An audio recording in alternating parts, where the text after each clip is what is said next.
मैंने यूपीएससी की civil services की 2017 की परीक्षा में 810वीं रैंक हासिल की है और अभी मैं as an IRTS National Academy of Indian Railways में अपनी ट्रेनिंग हासिल कर रही हूँ। मैं एक प्राइमरी स्कूल टीचर थी।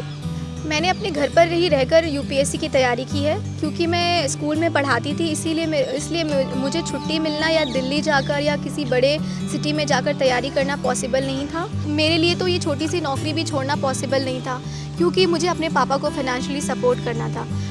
हम 4 भाई बहन हैं तो मैं घर में सबसे बड़ी हूँ और यदि मैं पापा के ऊपर बोझ रहती तो मेरे भाई बहन की पढ़ाई में दिक्कतें आ जाती। इसीलिए मैंने ये फ़ैसला लिया कि मैं प्राइमरी टीचर रहते हुए इस एग्ज़ाम में बैठूंगी और मेहनत करके इस एग्ज़ाम में सफलता ज़रूर प्राप्त करूँगी। मुझे ये सफलता मेरे चौथे प्रयास में मिली है क्योंकि मेरे पापा एक पटवारी हैं और वो जब अपने सामने बड़े बड़े अधिकारियों को देखते थे तो उनके मन में भी ये ख्वाब आता था कि हमारे बच्चे क्यों ऐसा नहीं बन सकते हैं। तो इसलिए मेरे पापा ने बचपन से ही मेरे मन में ये बात डाल दी थी कि बेटा तुम्हें कुछ ज़्यादा बड़ा करना है, हमारे जैसे नहीं रहना है।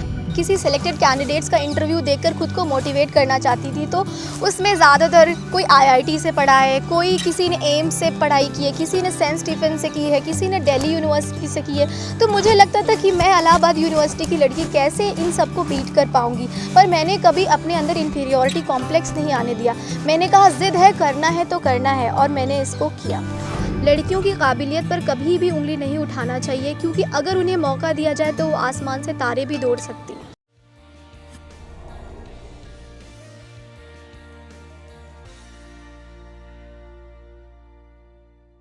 मेरा नाम शीरत फ़ातिमा है। मैंने यूपीएससी की सिविल सर्विसेज की 2017 की परीक्षा में 810वीं रैंक हासिल की है और अभी मैं as an IRTS National Academy of Indian Railways में अपनी ट्रेनिंग हासिल कर रही हूँ। मुझे ये सफलता मेरे चौथे प्रयास में मिली है। आपको बताना चाहूँगी कि मैंने अपनी तैयारी यूपीएससी की तैयारी नौकरी के साथ साथ की है। मैं एक प्राइमरी स्कूल टीचर थी। मैंने अपने घर पर ही रहकर यूपीएससी की तैयारी की है क्योंकि मैं स्कूल में पढ़ाती थी, इसलिए मुझे छुट्टी मिलना या दिल्ली जाकर या किसी बड़े सिटी में जाकर तैयारी करना पॉसिबल नहीं था। मैं इलाहाबाद की रहने वाली हूँ और मैं वहीं पर प्राइमरी टीचर की तरह कार्यरत थी और वहीं पर मैंने घर बैठकर ही सारी तैयारी की है। और आप सभी को इस लेक्चर के माध्यम से मैं ये बताना चाह रही हूँ कि आप सब घर बैठकर भी यूपीएससी की तैयारी कर सकते हैं। ज़रूरी नहीं है कि आप किसी बड़ी सिटी में जाकर ही इस तैयारी को करें, क्योंकि जिस तरह मैंने सफलता हासिल की है आप भी सफलता हासिल कर सकते हैं अगर आपने अपने सोर्सेज को लिमिटेड रखा है और आपकी जो पढ़ाई है वो यूनिडायरेक्शनल हो, ना कि हैप्पैज़र्ड वे में हो। क्योंकि मैं सर्विस में थी और मेरा ऑल टाइम सर्विस थी, इसलिए मेरे लिए टाइम निकालना बहुत मुश्किल था। पर जितना भी टाइम मिला मैंने उस टाइम को बहुत मैनेज किया और अपने सोर्सेज को लिमिटेड रखते हुए मैंने इस सफलता को हासिल किया है। आपको बताना चाहूँगी कि मैंने अपनी पूरी तैयारी प्राइमरी टीचर की नौकरी में रहते हुए की है। बहुत लोग हैं जो IIT से पढ़े हुए हैं, जो बहुत बड़े बड़े पैकेजेस छोड़ के यूपीएससी की तैयारी करते हैं, पर मैं उनके आगे कुछ भी नहीं क्योंकि मेरे लिए तो ये छोटी सी नौकरी भी छोड़ना पॉसिबल नहीं था क्योंकि मुझे अपने पापा को फाइनेंशियली सपोर्ट करना था।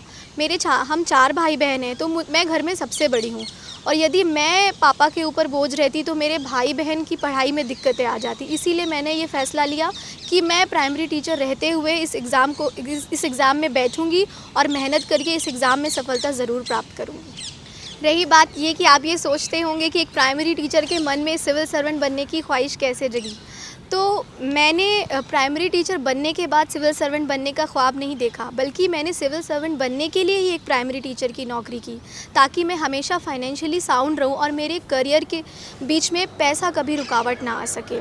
इसलिए मैंने नौकरी के साथ साथ अपनी तैयारी की, जो कि पॉसिबल है। आप सब भी चाहें तो पॉसिबल है कि आप नौकरी के साथ साथ तैयारी कर सकते हैं क्योंकि यूपीएससी की तैयारी अब वैसी बची नहीं कि आप जो है या बड़ी सिटीज़ में जाकर ही तैयारी कर सकते हैं। आप घर बैठकर ऑनलाइन प्लेटफॉर्म्स के ज़रिए जैसे vision IAS, forum IAS, insights on India पे आप अपनी तैयारी अच्छे से कर सकते हैं। चूँकि डिजिटल मीडिया का इतना ज़्यादा प्रोलिफरेशन हो गया है कि आप उसके इस्तेमाल से हर चीज़ों से कनेक्ट हो सकते हैं। जैसे मैंने अपनी मेंस की टेस्ट सीरीज़ जो है वो ऑनलाइन की थी, तो इस तरह आप भी कर सकते हैं। ज़रूरी नहीं है कि आप दिल्ली में बैठकर ही या हैदराबाद में बैठकर ही तैयारी करें। मेरे लिए मेरे पापा हमेशा मेरा सोर्स ऑफ इंस्पिरेशन रहे हैं और आज मैं जिस मुकाम पर खड़ी हूँ इसमें मेरे पापा का और मेरी पूरे परिवार का बहुत बड़ा हाथ है, क्योंकि मेरे पापा एक पटवारी हैं और वो जब अपने सामने बड़े बड़े अधिकारियों को देखते थे तो उनके मन में भी ये ख्वाब आता था कि हमारे बच्चे क्यों ऐसा नहीं बन सकते हैं। तो इसलिए मेरे पापा ने बचपन से ही मेरे मन में ये बात डाल दी थी कि बेटा तुम्हें कुछ ज़्यादा बड़ा करना है, हमारे जैसे नहीं रहना है। तब से मेरे दिमाग में ये बात थी कि पापा के सपने को ज़रूर पूरा करना है और मैं अपने इस प्रयास में सफल हो गई आज चौथे प्रयास में। पर मैं एक बात आपको और बताना चाहूँगी कि मेरे 3 प्रयासों में मुझे सफलता हासिल नहीं हुई थी। खैर 2 प्रयास तो मैंने अंडर ट्रेनिंग दिया था जब मैं टीचिंग की ट्रेनिंग कर रही थी, पर मैं तीसरा प्रयास जब मैंने दिया था तो मैंने बहुत ही ईमानदारी से, बहुत ही मेहनत से, बहुत ज़्यादा ही मेहनत से उस अटेम्प्ट को दिया था। तो मैंने प्रीलिम्स पास किया 2016 का, फिर मेंस भी मैंने पास किया। फिर इंटरव्यू में जब मैं गई तो फ़ाइनल में मेरे 6 मार्क्स कम हो गए, जिसकी वजह से मेरा Holi PDF, so called Holi PDF में नाम नहीं आया। तब मैं बहुत मायूस हो गई, क्योंकि जो नेक्स्ट प्रीलिम्स था वो 18 दिन बाद ही था। तब मेरे पापा मेरे लिए बहुत बड़ा सहारा बने। उन्होंने कहा बेटा कोशिश करने वालों की कभी हार नहीं होती। बस मैंने ठान ली कि अगर मैं कोशिश करती रहूँगी तो मुझे एक ना एक दिन ज़रूर सफलता मिलेगी। आपको ये भी मैं बताना चाहूँगी कि करियर में हमेशा डेडिकेशन आपको दिखाना है। अगर आपके अंदर डेडिकेशन नहीं है तो कोई भी चीज़ हासिल नहीं हो सकती है। जैसा कि आप जानते हैं कि मेरी शादी 2017 में हो गई थी, तो इसकी भी बड़ी कहानी है। मेरे पिताजी ने कहा कि नहीं तुम्हें शादी कर लेनी चाहिए। अब मैंने कहा ठीक है पापा, मैं शादी कर लूँगी। तो मेरा मेंस जो है वो नवंबर 3 को ख़त्म हुआ और मेरी इंगेजमेंट 26 नवंबर को और शादी 31 दिसंबर को थी। मैं ये सब बात आपको सिर्फ इसलिए बताना चाह रही हूँ क्योंकि मैं अपनी मेंस और अपने करियर की व्यस्तता में इतनी ज़्यादा मसरूफ़ थी कि मैंने अपनी खुद की शादी की भी तैयारी नहीं की। तो बस मैं ये कहना चाहती हूँ कि कोई भी चीज़ कभी बाधा नहीं हो सकती। आज मेरी शादी हो गई है, मैं एज़ एन IRTS ट्रेनिंग कर रही हूँ इस नेशनल एकेडमी में, पर मैं अगले प्रयास की भी तैयारी कर रही हूँ और ये इसमें कहीं भी मेरी शादी कहीं से भी कोई बाधा नहीं है। इनफैक्ट मेरे पति मुझे बहुत सपोर्ट कर रहे हैं कि मैं आगे फिर से अटेम्प्ट दूँ और अपनी रैंक इम्प्रूवमेंट कर सकूँ। मैं जब भी थोड़ा सा मायूस होती थी, मैं चाहती थी कि किसी सेलेक्टेड कैंडिडेट्स का इंटरव्यू देखकर खुद को मोटिवेट करना चाहती थी। तो उसमें ज़्यादातर कोई IIT से पढ़ा है, कोई किसी ने एम्स से पढ़ाई की है, किसी ने सेंट स्टीफन से की है, किसी ने दिल्ली यूनिवर्सिटी से की है। तो मुझे लगता था कि मैं इलाहाबाद यूनिवर्सिटी की लड़की कैसे इन सबको बीट कर पाऊँगी। पर मैंने कभी अपने अंदर इन्फीरियॉरिटी कॉम्प्लेक्स नहीं आने दिया। मैंने कहा ज़िद है, करना है तो करना है, और मैंने इसको किया।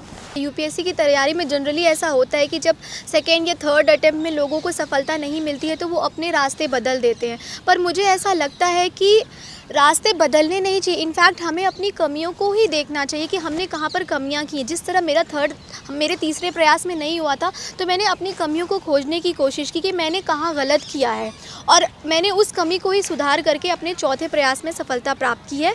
एक कविता है जो मेरे बहुत दिल के करीब है कि संघर्ष की राहों में कठिनाइयाँ तो आती रहेंगी, जीवन का सच यही हमें बताएंगी।